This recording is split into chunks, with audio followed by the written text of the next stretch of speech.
はい、では続いての、機材なんですが、こちらですね。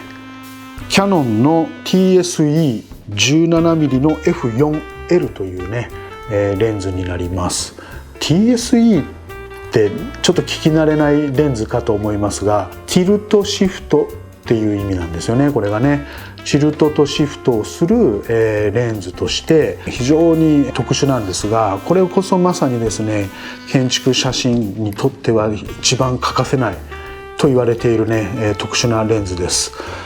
見ていただくとちょっと変わった形をしているかと思います。こんな感じでね、何が、どう違うかっていうと、見てください。これ見えますか？レンズがこれがチルトします。それからシフトします。これ今ね、これ分かりやすいように横になってますが、実際にこうつけたレンズでこうね、下行ったり上行ったりということで、これ実はキヤノンの公式のね、カタログとかウェブサイトにも出てるんですが、もう建築写真のご用達のね、特殊なレンズになります。超低歪曲かつ画面周辺までがね、高画質化された、そんな特徴を持つレンズになります。で、画角は 17mm なんですが、実はね、イメージサークルといって実際の映し出せる範囲というのは 10mmの焦点距離の範囲を網羅している。で、そこを 17mm で切り取って上下左右に動いて撮れる、そういうねレンズになりますので、ちょっと今言葉だけでね説明してると難しいかもしれませんが、これ図解でね説明するとこんな感じになります。はい、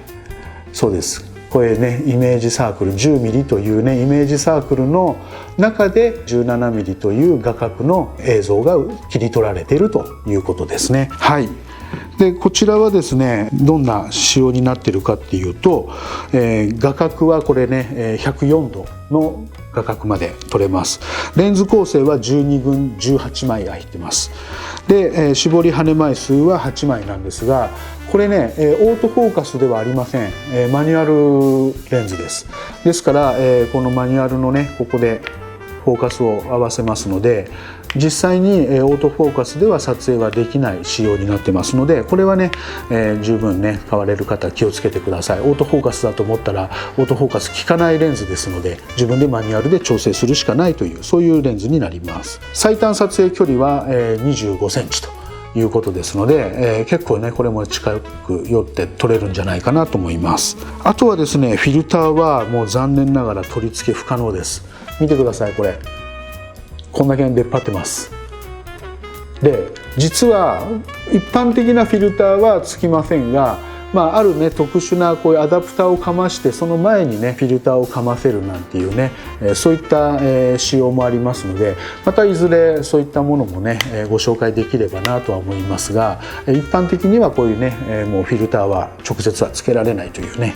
残念な仕様にはなってますが、これは仕方がないかなと思います。はい、でシフトの移動量っていうのはプラスマイナス 12mm 動きますね。これ結構動く方だと思います。もうほぼほぼ、このシフト量で、僕がね建築物を撮る時には困ることはほとんどありませんので、これレボリビングといって、これ回転しますね。こういう回転をしますので、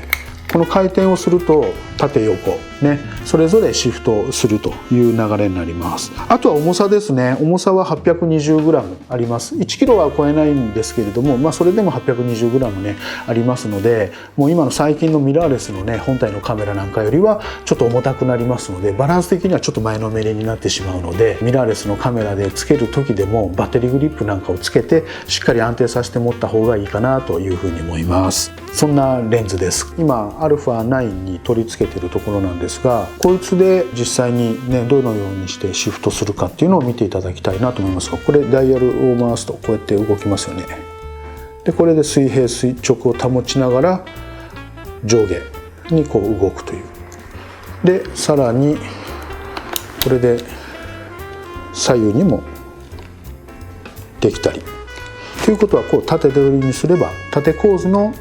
上下でこう撮れるというね、そういう極めて特殊なレンズです。であとほとんど僕自身はね使うことないんですが、このティルトというね、よいしょ、これですね。でこれは焦点距離の位置をこうずらしながらね撮るという、よくビルの上から下の街並みのね撮影をこのチルトを使って撮るとミニチュアの街並みの写真が撮れたりするというのは実はこの機能なんですね。これ怖いのはね、ちょっとずれたままロックしてしまうとそのまま気づかずにそれでずっと撮ってたりなんかするっていうことはねないようにねしないといけないので、極めてこのチルト普段使ったら必ずちゃんとね01に戻してね置いておかないといけないということがねありますので、結構あるあるでねミスったりしないようにねいつもこのロックをちゃんとね確認してから撮影始めるように僕はしています。建築のね写真を撮るときにはぜひね使うべきレンズですので、こういったのが必要な方はぜひね用意してください。でお値段なんですが、キヤノンのホームページでの小売価格は税別で29万5,000円というね価格で出てますので、まともに言ったらもう30万超えますが、一般的な実売価格でいうとだいたい25万円ぐらいで税込みでね買えるものかなと思ってますので、その25万円に価値をね感じれる人はぜひ一度手にされてみてはいかがでしょうか。以上レビューを終わりたいと思います。